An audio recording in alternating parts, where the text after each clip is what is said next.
তু এড্ৰেছ তু ঘৰতে পিহি থৈ আহিম এনে মাথা গৰম হৈ আছে মানুহ চিনি পোৱা নাই ফোন ৰাখ এখন ভেটেনেৰী পাইছ আগতে আহিলো বোলে দে না আরে 2 লাখ টাকা তো আমি একেলগে দেখাই না চাওনি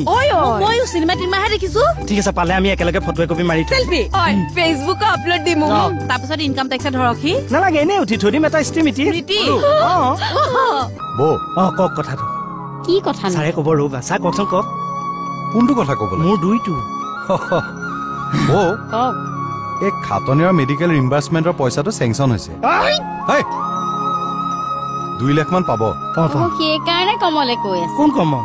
2 লাখ পাই কমলকে পাহৰিলে গম পাইছো দিয়া আমাৰ কমল তাক কোনে ক'লে আপুনিয়ে দেখোন চবকে কাপোৰ দিম বুলি কৈ মই দিম মনি মই দিম আজি এই ঘৰখনে আপুনি হ'লেও মোক যিটো সহায় কৰিছে মোৰ বিপদৰ সময়ত মই দিম ছাৰ মই হেঁপাহ পলুৱাই দিম আপোনাৰ মোবাইল এটা দিম আমি দুটা শ্বিলং